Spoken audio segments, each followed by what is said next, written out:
किसी जमाने में एक गांव था जो हरा भरा और शांतिपूर्ण था, लेकिन वहां एक भयानक मुसीबत थी। हर रात एक डरावनी चुड़ैल प्रकट होती और जो भी अकेला मिलता उसे अपना शिकार बना लेती। लोग डर के मारे शाम होते ही अपने घरों में छुप जाते।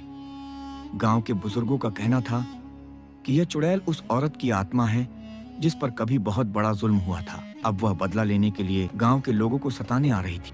इन्हीं दिनों एक अल्लाह वाले बुजुर्ग हजरत शाह फरीद रहमतुल्लाह अलैह उस गांव में आए।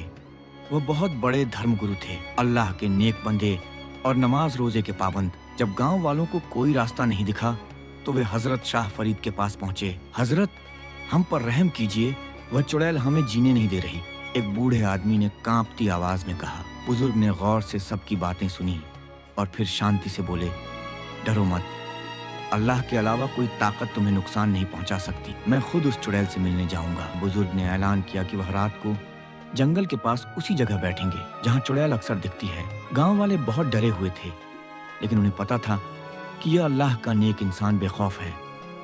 रात हुई, चांदनी फैली और जंगल से अजीब अजीब आवाजें आने लगी। हजरत शाह फरीद एक बड़े पेड़ के नीचे बैठकर कुरान की तिलावत करने लगे। रात होते ही जोर की हवा चली, पेड़ों की शाखाएं चटकने लगी और अचानक एक डरावनी हंसी गूंजी। एक लंबी चौड़ी औरत प्रकट हुई जिसकी आंखें जलते अंगारों की तरह चमक रही थीं। उसके बिखरे हुए बाल, नुकीले लंबे नाखून और काला भयावह चेहरा देख कोई भी डर जाए। कौन है जो मेरी राह में बैठा है? चुड़ैल ने गुस्से से दहाड़ते हुए कहा। हजरत शाह फरीद ने सुकून से जवाब दिया, मैं अल्लाह का एक अदना सा बंदा हूँ और तुझसे कुछ पूछना चाहता हूँ। चुड़ैल जोर से हंसी, लोग मुझसे भागते हैं और तू मुझसे सवाल करेगा। बुजुर्ग ने कहा, तू भी एक अल्लाह की मखलूकों सा प्राणी है, बता तू गांव के लोगों को क्यों तकलीफ दे रही है? चुड़ैल थोड़ी देर चुप रही, फिर गुस्से से बोली, क्योंकि मैं मरने से पहले बहुत मजलूम पीड़ित थी। मुझे धोखा दिया गया, जिंदा जला दिया गया, अब मैं बदला ले रही हूँ। हजरत शाह फरीद ने कुरान की तिलावत जारी रखी और बोले, बदला लेना तेरा काम नहीं, यह अल्लाह का काम है। अगर तुझ पर जुल्म हुआ था तो तुझे नहीं पता कि मजलूम की पुकार सीधे ऊपर वाले तक जाती है। चुड़ैल की आंखों से आंसू बहने लगे। लेकिन मेरा दर्द, मेरी तकलीफ, बुजुर्ग ने नरमी से कहा, सब्र कर, अल्लाह तुझे इंसाफ देगा, मगर दूसरों को तकलीफ देकर तू खुद अपने रब की नाफरमानी कर रही है। चुड़ैल के चेहरे का गुस्सा धीरे धीरे कम होने लगा।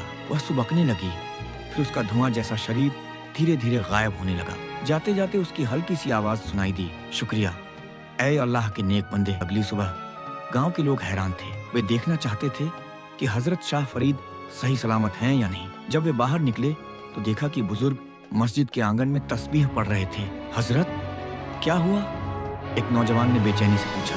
बुजुर्ग मुस्कुराए और बोले, वह चली गई, अब वह कभी वापस नहीं आएगी। उस दिन के बाद गांव में फिर कभी कोई चुड़ैल नहीं दिखी। गांव के लोग हजरत शाह फरीद का एहसान मानते रहे और उनका सम्मान पहले से भी बढ़ गया।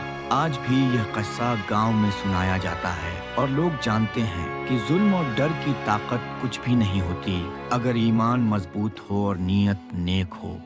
यदि आपको यह कहानी पसंद आई हो तो इसे लाइक करें, शेयर करें और हमारे चैनल को सब्सक्राइब करें। धन्यवाद। Subscribe and click bell icon for more updates.